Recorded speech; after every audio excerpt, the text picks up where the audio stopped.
It is that time of year once again as the calendar turns to January. We get towards the end of January. It is Royal Rumble time. In most people's minds, probably the second most favorite pay-per-view or premium live event on WWE's calendar next to WrestleMania. This year's Royal Rumble come to you this Saturday, not Sunday, Saturday, 8 p.m. Eastern, 7 p.m. Central. Get it on Peacock. And it'll be coming to us from the Dome at America Center in St. Louis. And to help me break down everything having to do with the Royal Rumble, joining me now on the Vaqueros Cafe and Cantina hotline. You hear him every morning on Busted Open on SiriusXM's Fight Nation. He is the leader of the Busted Open Nation. He is Dave LaGreca. Follow him on Twitter at David LaGreca1. Dave, how are you, man? I'm good, Stu. How are you, buddy? Thanks for having me on. I appreciate it. Thank you. Am I at least close to right? Is this, when it comes to WWE events, is this probably at least your second favorite? Yeah, with WWE, there's no doubt. I think it goes hand in hand with WrestleMania. You know, it's a season, and the season starts on Saturday and it goes all the way to April. Yeah, they say this kicks off the road to WrestleMania and sign pointing season, as we like to call it. Let me ask you this: so they're doing it in St. Louis at the Dome.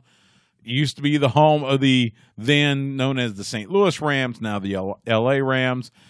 I guess this would be a kind of a nod to the history of pro wrestling in St. Louis, wouldn't it? Yeah, I mean, we saw that, NWA had their 73rd anniversary at the Chase, which was awesome. And it's always good, such a rich tradition in St. Louis when it comes to pro wrestling. So, yeah, I guess this is the WWE's nod to a golden era of pro wrestling in St. Louis. It seems that way for a company that tries as hard as they do to not be pro wrestling. They do seem to kind of tip the cap to it. Before we get into the particulars of the Royal Rumble, there is the story that broke. I think it was yesterday. I think Fightful may have been the first ones to talk about it. WWE apparently might be pushing hard to get Ronda Rousey back in the fold, at least for WrestleMania and maybe even in time for the Rumble. What are your thoughts on the possibility of the former UFC multiple-time champion and former Raw Women's champion coming back in the fold after her exit a couple years ago? I love Ronda Rousey. I think she would be great. I thought her first go with it was almost flawless to me. She had one of the greatest debuts in the history of pro wrestling, having her first match at WrestleMania in New Orleans. And I thought she was fantastic. I thought she had a passion for pro wrestling, and they need stars, Stu. I mean, they have 2 nights of WrestleMania in Texas where they got to fill a stadium of 100,000 fans during, a time in this world, which is a little bit different. They need stars, and Ronda Rousey's a star. She is. Now, the thing that kind of makes me look a little side-eye at this is the fact that it seemed like towards the end, when turned her heel, it felt a little, I don't know, out of sorts, I guess the best way to put it. I'm not sure. It almost seemed like she didn't really know how to react to being booed. Give me your thoughts on that. Yeah, I think you're right, because you said turned heel, but I think it's just that she was being Ronda Rousey, and the fans, for whatever reason, they loved her when she came in, and I think because she was going up against Becky Lynch, they hated her. So, but she probably was frustrated. She probably wasn't used to that. She didn't understand why she was getting booed. So I think she got a little frustrated, but she brings credibility. And the women's division right now, name-wise, is strong, but they have not booked that women's division correctly, I don't think, the whole last year and a half. I think when you look at the WWE the last few years with the women's revolution and evolution, they were ahead of the pack when it came to women's wrestling. I don't think that's the case anymore. I think if you look at pro wrestling, Impact Wrestling, AEW, I think their women's division has gotten very much stronger. We've seen a lot more main events with the women, and I think, honestly, in my opinion, the WWE is kind of taking a step back. Perfect example is this past Monday on Raw. You know, Zelina Vega and Bianca Belair, 3.5 minutes in the ring. 6-woman tag, 2.5 minutes in the ring. I just feel like they've really taken a step back with their division, and I think they need somebody right now like Ronda Rousey, especially with Bayley and Sasha being out because of injury. Right, and I was going to mention that because you got your titles around two strong women in Charlotte Flair and Becky Lynch, but you go to them and maybe Bianca and maybe a couple others, and then it's a pretty good fall down the list to, I guess you say, the rest of the pack. So, like you mentioned, Ronda Rousey adding that star power. The problem I have with it is the way that, I mean, because it's going to be one of those things. If she shows up, she's winning the Rumble. I don't think there is a soul on earth that thinks she would show up to lose. And then it's a matter of, okay, which belt are you going to give her? Because you're going to make her a champion at Mania. So is it Becky or is it Charlotte? I've heard a lot of people say it needs to be Lynch and Rousey need to be the fight. But you've got two belts. So let's play the kind of the assumption of Ronda Rousey shows up St. Louis. She's she's number 30. She tumps him over. She wins the Rumble. Which belt does she go after at Mania? It's Charlotte. I think if you put Ronda in the ring with Becky, the fans are going to cheer Becky, and Becky right now is a heel, so I don't think it works. If you put Charlotte in the ring with Ronda, Charlotte's going to get booed, and it might help Ronda get cheered. And I also think the WrestleMania match for Becky is Bianca. So Charlotte right now doesn't have an opponent, doesn't really have a story. So if I were to make a prediction, I think, your women's main event night number 1 is Bianca and Becky, and night number 2 is Ronda and Charlotte. Yeah. Okay. I get that. Let's get to the Royal Rumble itself. You've got, besides the 2 Royal Rumble matches for the men and the women, you got 4 matches on top of that. Edge and Beth Phoenix taking on Miz and Maurice. This is, this is going to be little more than 2 couples that are really good at what they do, getting out there and having some fun. I give the edge, pun intended, I give the edge to Edge and Beth Phoenix. But this is going to be just that match that everybody just kind of enjoys, gets entertained. We're not looking for the 5-star match at the Tokyo Dome, but it's going to be a fun match, right? Oh, yeah, there's no doubt about it. I'm actually looking forward to it. I think Edge and The Miz have done a great job. Seeing Beth back has been fun, so I'm actually really looking. That's one of the matches I'm looking forward to on Saturday. Yeah, I am too. I think that's going to be a lot of fun. You mentioned Becky Lynch. Becky Lynch is a heel. Well, okay, so she's going to defend the Raw Women's title against Doudrop, who, by all accounts, is also a heel. Yeah, we're going to see a lot of that on Saturday, actually. So who are we rooting for? I mean, because I'll be honest, it's neither one of them. I'm still having a hard time buying Becky Lynch as a heel. And I don't like it. I hate it. Yeah. So, I mean, who would you root for? We know Becky's coming out of there with the title. Either by pinfall or by DQ or whatever, but Becky's coming out with the title. But who are the people going to root for? Yeah, it's going to be Becky, but it doesn't make any sense because they've been trying to push her as a heel now since she's come back in August, which I thought was the absolute worst decision. but they're all in, and it's been 5 months. It's going to go on 6 months that she's been a heel in the WWE. I can't connect with it. I'm not emotionally invested in it.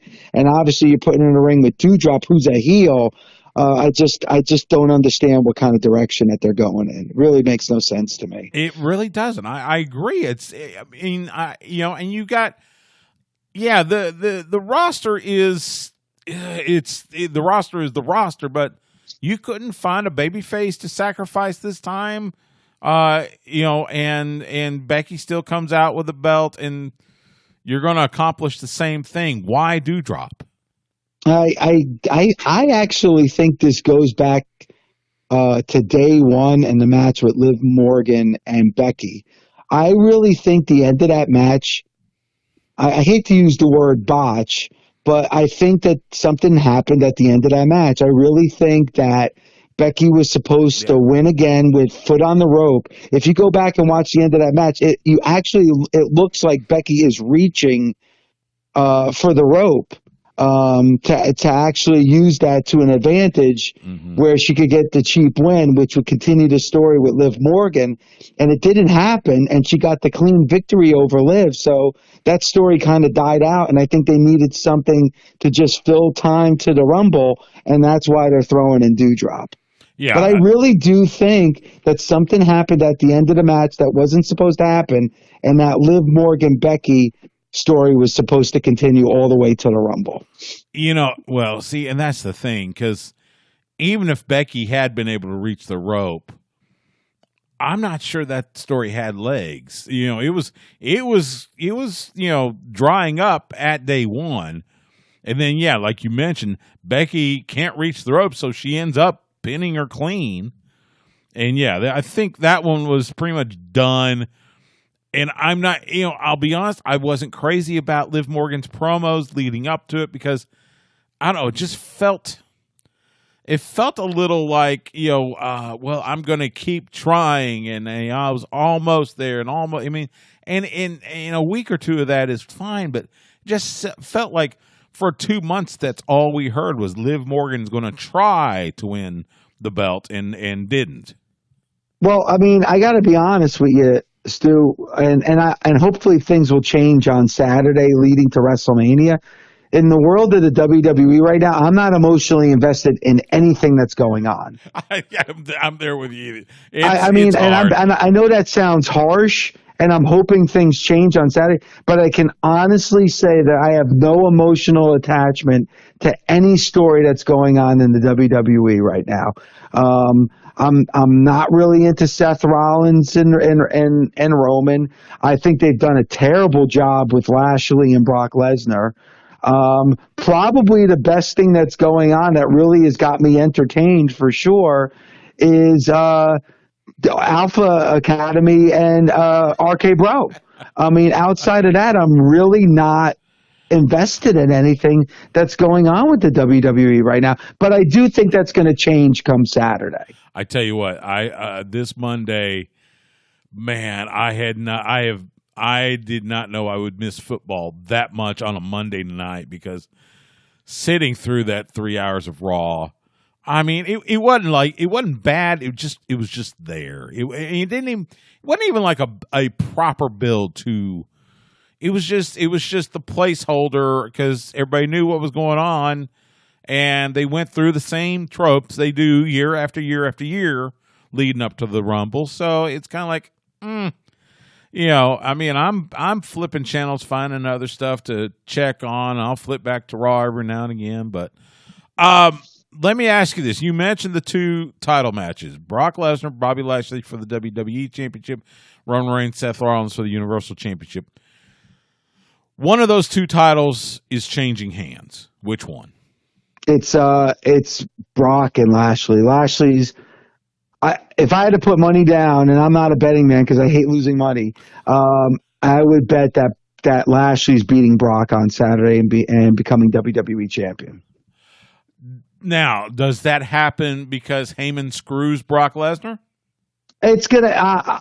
I don't think. I wish they won't go that route, but I'm probably gonna guess it's either Heyman or the Usos come out and cause Brock to lose. I'm hoping, especially what we've seen the last month on Raw, I'm hoping that Lashley soundly defeats Brock Lesnar, because if you've watched Raw every week, Brock has completely buried Lashley each and every Monday night. Each and every Monday night, verbally on the microphone, has completely eviscerated Bobby Lashley. Right. So I'm hoping that Bobby Lashley comes out and just beats Brock Lesnar. We've seen it before. We saw Goldberg do it, right? I'd love to see something like that with Lashley. But if I were to guess, I think the one title change is going to be Bobby Lashley beating Brock. It does seem to be pointing that way, especially like you mentioned. Brock has been, I mean, he has all but just kind of dismissed Lashley. So it does feel like they're going to come up with the whole, the Lashley's going to finally, jump that hurdle. Do we, and I know they, at least as of a month or two ago, the plan was eventually going to be Roman versus Brock at Mania. Is that plan? Do you think that plan is still in place? And if so, I guess the question, the answer would be yes. Brock's going to still stick around. Probably won't see him as often, but we'll still see him every now and again leading up to Mania, right? Yeah, because the only reason why we're seeing Brock on Raw is because at day one, Roman couldn't go. So they threw Brock in that 4-man match that became a 5-man. And I think that's the only reason why we saw Brock, is because Roman couldn't go. And then Brock wins. But I think that was just because of Roman not being available for day one. I think the plan all along is to get Roman and Brock back into the ring together for WrestleMania. So I think Lashley loses on Saturday. Lashley beats Brock on Saturday, like you said, either because of interference from Heyman or the Usos, and then that's going to cause Brock to go back to SmackDown to confront Roman Reigns. Okay. All right. Which, of course, it's, to this day, my heart kind of goes out to Big E, because he was the one that lost in all that, because, not only did he lose the title, he's the one that got pinned to lose the title, which, and again, it's kind of hard.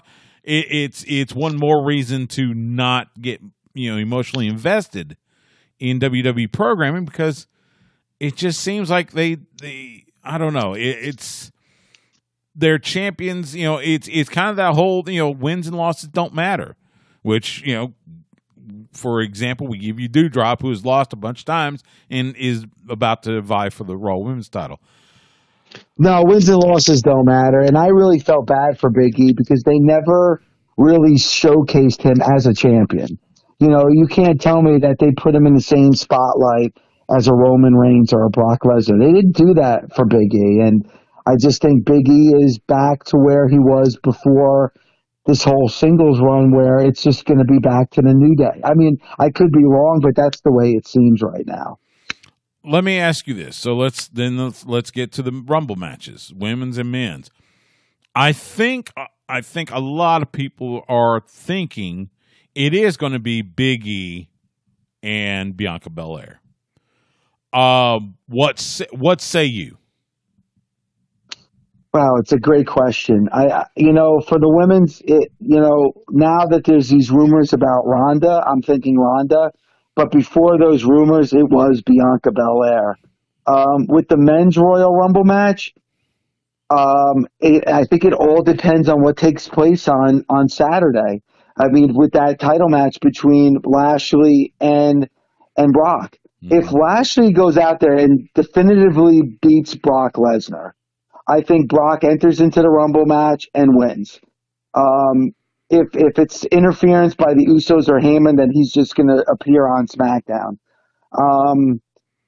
It's probably going to be Big E, and then that leads to Big E and Lashley. The men's Rumble match is, I really can't put my finger on it. Yeah. The women's Royal Rumble match is easy. Like I said, Bianca, if Ronda does come back, it's Ronda. For the men's, I really don't know, because there's still a feeling that we're going to get some kind of surprise entrant. that they still need a little bit more star power, and I'm interested to see what we see on Saturday night. Yeah, it would be really interesting if by hook or crook you end up with Ronda Rousey and Brock Lesnar as your Rumble winners, both former UFC champions, both held titles in WWE. And both stars, too. I mean, the WWE doesn't have a lot of star power. Ronda and Brock are if Ronda comes back, Brock and Ronda are their two biggest stars to me. Which, that kind of goes to the whole environment of WWE in the fact that if your two biggest stars are two people that spent a good chunk of their career in MMA, man, that's kind of got to be a little bit of a slap in the face of WWE, creating stars, whether it's through NXT or whatever, right? There's no doubt about it. And I think now more than ever, especially with what the WWE has done to the black and gold brand of NXT, I really do think, Stu, that this is the future of the WWE. It's all about stars. It's not about building homegrown pro wrestlers that are going to be at the top of the card. I really think this is a new era in the WWE. Now, hopefully, we'll see a Braun Breaker be a future star in the WWE. But I mean, this is a different company than it was just a year ago. I mean, I really do think the whole game plan has changed because NXT lost that Wednesday Night War to AEW. And that kind of raises the question because you've heard the rumblings, the rumor and innuendos that say WWE is not impressed with the way NXT is going, or they're disappointed in how the current iteration of NXT is being received. Is it going to prompt some sort of change? We hear that they're early in the month we heard, okay, they're not bringing any NXT wrestlers to be in the Rumble. Now we're hearing Roderick Strong, LA Knight, Dakota Kai, and Io Shirai maybe in St. Louis ready to go in the Rumble. Does this quote disappointment in how NXT has been received in the last month or two, does that prompt changes, or is it going to be Vince and Bruce Pritchard saying, we know what we're doing, full steam ahead? Yeah, I think it's AAA. I mean, I think when it was Triple H, NXT was definitely a third brand. And it was a third brand that I thought was better than the red brand and the blue brand, in my opinion. I think now it's strictly NXT 2.0 it's AAA. It's AAA baseball. It's just the farm. It's the minor leagues. And I don't think they care about, how it's perceived or what the ratings are, because there was definitely a disconnect between the black and gold brand and the main roster. There was no doubt about it. Absolutely. And the proof is in the pudding, Stu. Who are the biggest stars? Adam Cole, gone. Keith Lee, gone. Karrion Kross, gone. Like, you looked at Bobby Fish, gone. Kyle O'Reilly, gone. You look at the biggest stars that were in NXT just a year ago. They're gone. Yeah, you're right. And I would say, I'd go so far as to say that WWE's vision of getting the various college athletes and trying to turn them into wrestlers, that is a big part of what's hurt them, because at least in Triple H's Black and Gold NXT, you had these wrestlers coming from Impact, Ring of Honor, Independence, whatever, but when they would go to NXT, they would bring their fan base with them. So like Keith Lee, I called Keith Lee's matches here in Austin for Inspire. He had a huge following, and that following followed him to NXT, and the big reason why he was a huge star in NXT. Now you got these guys like Andre Chase and Tony D'Angelo and some of these others that There is no following. There's no built-in fan base to bring into the NXT universe, for lack of a better term. And instead, you're having to, try to create the fan base from scratch, and it's not working. Yeah, and because there is no past with any of these wrestlers, it's been even told with like this last recruiting class for NXT, it's all former athletes from the world of gymnastics and football and weightlifting. Like, they're not independent pro wrestlers. They've completely gone away from the indie wrestlers now. They're taking athletes from other sports and molding them into WWE superstars. So, I mean, I got to admit, Stu, like NXT, some of these matches are just awful. Like, bad. I can't believe I'm actually watching a WWE product that is live on USA in prime time. These are seriously not ready for prime time players. Yeah. This is a show, to me, that should be on Peacock. Like NXT was back in the day on the WWE network for an hour. I can't believe that this show is actually live for 2 hours on USA. Now, that's not a knock on the wrestlers, but they're green. Yeah. They're inexperienced. They're not ready. And watching some of these matches, it's like you're scratching your head saying, this is a rough watch. It's tough. It is. It is a tough watch every Tuesday night. So, WWE Royal Rumble this Saturday from the Dome at America Center in St. Louis, 8 p.m. Eastern, 7 p.m. Central. Get it on Peacock. He is Dave LaGreca. Hear him every morning on SiriusXM's Busted Open with Mark Henry and Tommy Dreamer, Bully Ray, and the crew. Dave, it's great to talk to you, my friend. All the best to you, and we'll talk again soon. All right, Stu. Thanks so much for having me on. I appreciate it.